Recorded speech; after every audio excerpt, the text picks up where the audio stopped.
When I was 10 years old, I was found to be disruptive to the class, disallowing my fellow students the ability to take in the lessons properly because I would never, could never, and still really don't have that much control, for not making a joke if I see an opportunity to do so. So I was a class clown. I spent a lot of time in the hall and a lot of time in the cloakroom. I don't know why they called it that. Nobody wore cloaks in the 50s and 60s, but yeah. One day, over the loudspeaker, I heard, "Geoffrey Giuliano, please come to the principal's office." I thought, what did I do? Or what didn't I do? And when I got there were two men in black, my mother and the principal, Hortense Mintz. And Miss Mintz said, "We hear that there's been some disturbances in your classroom with your joking around and your storytelling and your funny voices." And I thought, okay, here we go. I'm busted. Who are these guys? The cops? I said, what could I say? Guilty as charged. My mother didn't look very pleased, and the men in black sat there impassively looking ahead of them at the wall. I didn't know who the fuck they were. I still don't. And then she said, "We've been discussing your future, Geoffrey." I didn't expect that. And we thought perhaps it might be good if you were to think about being an actor when you grew up. What do you think about that? And I thought, yeah, that sounds good to me. And it turned out that these two guys were from the University of Tampa.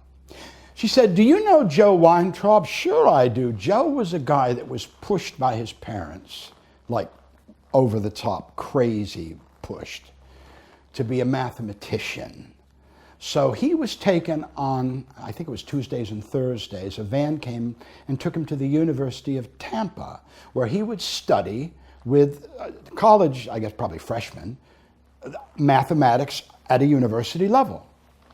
How would you like to go to the University of Tampa and study acting at the Folk Theater, which was adjacent to the UT right across the street? Yeah, man, you can ride with Joe in the van. So I was off to college at 12. Now, I'm not, I'm just telling you what happened, I mean, it all came out of me having a big mouth. As my wife used to say, your big mouth has talked you into millions of dollars and conversely talked you out of millions of dollars. So we all know that. A little bit larger than life. So I started studying acting at 12, and I got right into it. And acting is, and always has been, my real passion. The books was kind of like a car accident. Same with the audiobooks. But I made so much money, and I had 4 kids. What are you going to do? But my heart and my soul has always been acting. So I wanted to just have a word with you about what acting is, and more importantly, what it is not. Because I see more of what acting is not than what it is. Now, I've made, although I started in the theater, since 2006 I've made 26 movies, all principal parts, 2 starring parts. The movies never came out, but that's another story. Always a bridesmaid, never a bride. I've worked with a lot of famous people, Tommy Lee Jones, Patrick Stewart, gone around the world, made movies, but no star. And I always tell people, just an actor.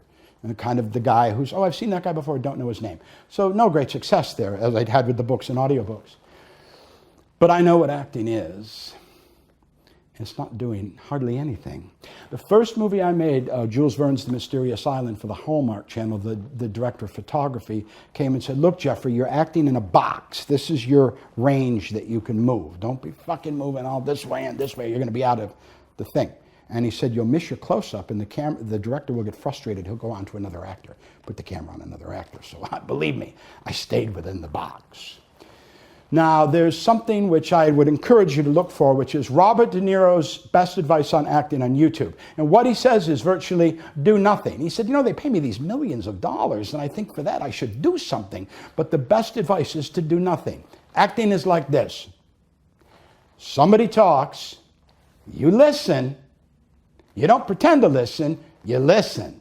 And then you respond with words that you already know. Now, the only seam that's there, the only trick to this is you know the words that he's going to say, he or she, and you know what you're going to say, but you have to pretend that you don't, and it's just coming up for the first time. That is the trick. But the rest of it can be real. The emotions can be real. The movements can be real. The listening has got to be real. It's just that you're having a conversation like you would 100 times a day, except everybody knows what the words are in advance. That's kind of it. I see a lot of people who walk in off the street, especially in Southeast Asia, with no training. And they usually start out as a stuntman, and then they think, but it's not, this is like fucking brain surgery to be an actor. It sounds so simple, like just like when you see the Olympics and people are doing the gymnastics and things, it looks fucking simple. They've done so much work over so many years that they can make it, like Al Pacino, like Robert De Niro, like Marlon Brando, like the Godfather movies. They make it look so simple. Robert Duvall, I was just watching him last night. He hardly moves a muscle, just maybe an eye or just a little bit. Economy is the soul of art. And if you want to be a good actor, listen and don't do fuck all. And it will come to be on that huge screen where your eye's this big. It will be so much stronger and have so much more meaning. And to slip something in that Michael Caine said, if you want to be menacing in a movie, don't blink. Don't blink. Because when you blink, it's a kind of it kind of breaks the spell. So if you're giving somebody a hard time or you're being menacing, you would not blink. That's something that I picked up as well. So obviously we could go on forever about acting. It is my first love. I'm always thrilled to be on a movie set, and I always kind of feel this is the last time it'll ever happen, and then inevitably, eventually the phone rings and I get another role, like I'm off to South Korea to do a pretty good movie. So if you're a young actor or you aspire to be an actor or you've been doing it even for a while, always economy and less is more. And if you feel like you should do something, really show them that emotion, don't. Play against type. I'll give you one quick example, then we'll wrap it up. If you're really drunk, you do all this kind of stuff, No, a drunk tries to be sober. So you play against the emotion. You play against the action. And that makes it ever so stronger. Anyway, just a couple of words about my feelings about how to be a stronger actor presenting the very best performance. But if you want to know anything about that, just watch Godfather 1 and 2, and that'll tell you everything you need to know. I'm Geoffrey Giuliano.